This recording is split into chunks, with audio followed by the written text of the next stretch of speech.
Hi, I'm Todd Henderson. Today I want to show you how to install the 3050 bracket kit on the Ford F150 Supercrew. This goes from 2009 all the way to 2014. Let's go ahead and get started.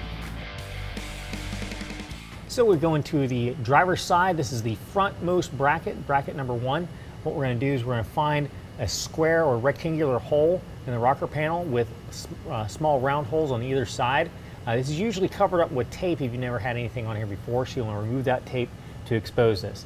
We're going to locate our U-nut, or it's also called a speed clip, or a speed nut. And what we're going to do is we're going to push that through the rectangular hole over top of the round hole. We're going to use the round hole that is further away from the front of the vehicle. Now, once that's in place, that's going to clip, and you'll hear it clip. Now I've got threads behind that hole. Now we're going to go ahead and locate one of the brackets. All the brackets are exactly identical. We're just going to set it in place. Make sure that that oval hole is right over top of the speed clip, speed nut.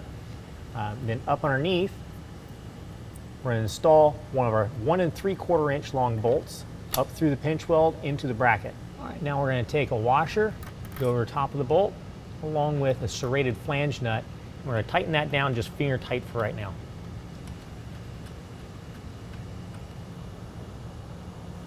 Next, we're going to locate a 3/4 inch long bolt with a washer. We're going to go into the clip nut that we installed. And we're just going to put that in finger tight.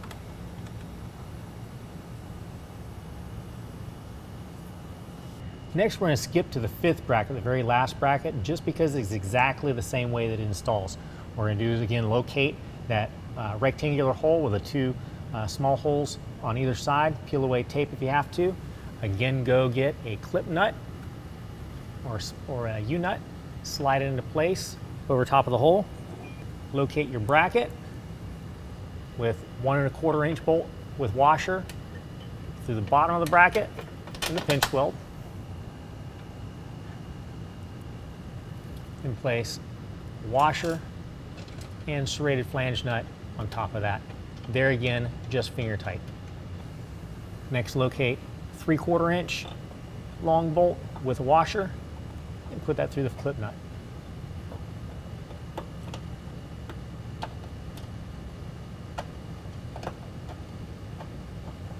Again, just finger tight.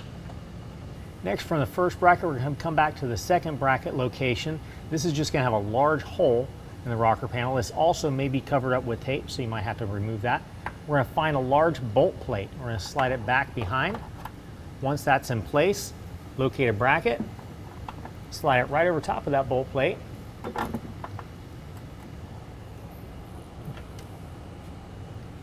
We're going to use a washer and a serrated flange nut. Now, as you're tightening this up finger tight, you also want to kind of pull down on the bracket so it seats against the pinch weld. Next, we're going to skip to the 4th bracket back because it installs exactly the same way as the 2nd bracket. What we're going to do is go from the rear bracket, find 2 holes up. We're going to put our large bolt plate through that hole. Again, that may be covered up with tape. Once that's in place, just like with the 2nd one, line your bracket up to the bolt plate. And while you're holding that so the bolt plate doesn't fall back,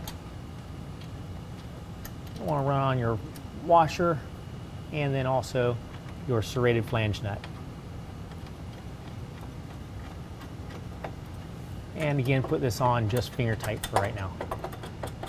All right, now we're going to go to the center bracket. What we're going to do is we're going to locate a rectangular hole that has a small hole above it. That might also be covered up with tape. We're going to go just to the left of that if we're on the driver's side.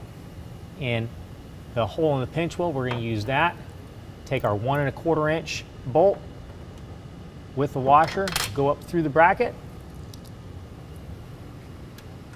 On top of the bracket, use a washer and then a serrated flange nut. And again, lock that down just finger tight. All right, so once all the brackets are in place, you want to set the boards, lock the boards onto the brackets, then you can go back and tighten up all the hardware, tightening the brackets to the truck. And that concludes the installation. If you have any questions, call the experts. We're here to help you out.